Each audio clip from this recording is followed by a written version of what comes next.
Hi everybody, it's Tasso. I get asked a lot, Tasso, how do I build strong relationships? And I got this question mostly in the context of work, because people are seeking, of course, ways to create strong bonds with people who are relevant, who are influential, and who can have a significant impact on their careers as mentors or sponsors, for instance. But of course, this works also outside of work, with in the private life. Unfortunately, nowadays in the age of Facebook and LinkedIn, people are not so much valuing strong bonds with few and rather go for quantity. I believe there's two reasons that play into this. Number one is, of course, clicking connect and friend is much easier than doing the actual hard work, and I will come to this in a minute, that is required in order to put strong relationships in place. And number two is, people mistakenly believe that it's, the bigger the network, the higher the chances are that they are discovered or that something good happens to them. But it's not how networks really work. It's not that you scream out in the forest and then your message reaches the right person. It's rather that you talk to someone, this person hands you over to another one and then to another one. So you're literally passed on until you meet the right person. Although this can happen quite fast, in fact.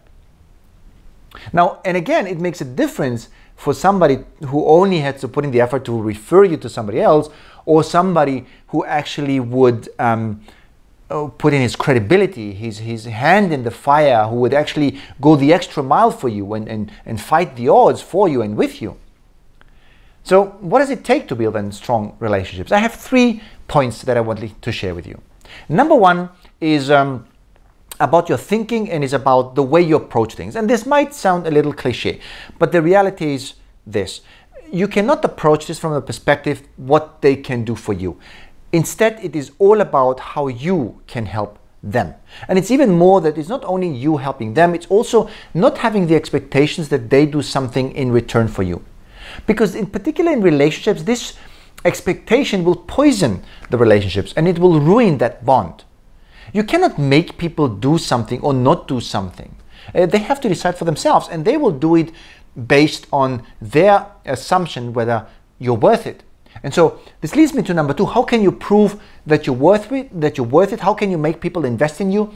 Well, the simplest way is through hard work. You have to work hard on yourself and on the task at hand. You need to consistently deliver. Because look at this way. If you want and if you expect someone to put in his time, maybe money, his credibility or his reputation in you, then you better make sure that he understands that you mean it. You have to demonstrate what you're capable of, and you have to show that you would do things no matter what. So it's about showing that you are trustworthy, that you walk the talk. It's about understanding, about the person seeing you as reliable, as a dependable person. So let's recap quickly for a moment. So number one was that you see this from a perspective of you helping them and not them helping you. So not being selfish. Number two was about being coming across and demonstrating that you're reliable, trustworthy, that you are a person who walks the talk, a dependable person, as I said. And number three is that you create an emotional connection with the person. Now, what do I mean by that? It's very simple. You need to actually care about the person, care about their lives, about their families, to care about their struggles, their goals. You optimally would need to go through a crisis with them. And it's not really that you have to do the work for them. Of course, you just have to show that you understand the struggle and that you are there for them. If you think about it for a moment, it's exactly how the team building events work in the corporate world, when you put people in groups together and you let them fight with each other. Because this creates a feeling of, we've been through this together. This is a kind of feeling that this creates, and it creates stories that people can tell, memories that they can share. Simon Sinek, in his book Leaders Eat Last, compares this with the military, where people really would go absolutely to the end. They would sacrifice their own lives for their comrades, because they have this feeling, the emotional connection, the feeling that they would have done the same for me. Now, if you've watched these 3 points so far and you're still with me, I wanted to offer you a 4th bonus point. The 4th bonus point is about surprising them. It's about exceeding their expectation. People don't do this anymore. People just do the minimum effort and then they just walk away. But look, if somebody asks you to review a draft, you do this please with the utmost diligence. If your boss asks you to write a report on something, do also an executive summary that you could forward and shine, because if he shines, you will shine as well. Or outside of work, let's go outside of work. If you have a workout buddy and you crush the workout and you go and you have sore muscles after the workout, maybe just forward him a recovery workout, something that he can do the next day or the next 2 days in order to get rid of the sore muscles. Now, one more thought that I have for you, and for this I really need to go back to the corporate world again for a second.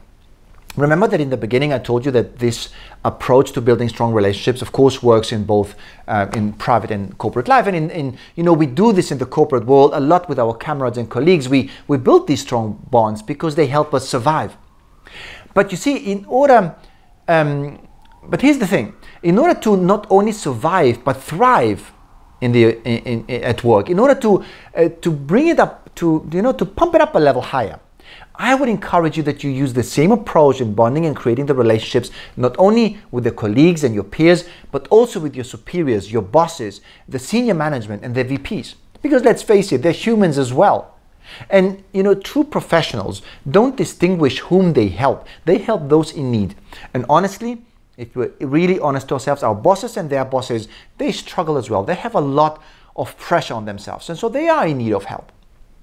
Sometimes it might not be that, it might not seem that they deserve it, but it really is the case that if you help them, it is something that is going to create a very, very strong relationship. So this is what I wanted to share with you. I hope you enjoyed the video. I hope you learned something from this, and I hope you understood what are the elements that actually make a relationship a strong relationship. It's not happening by accident. It is something that you need to work on. And the 4 points that I mentioned here was, number one, that you're not approaching this from a selfish perspective. Number two is that you are looking to become a dependable and reliable companion. Number three was that you actually care about the person, their lives, within and outside of work, and their struggles and their goals.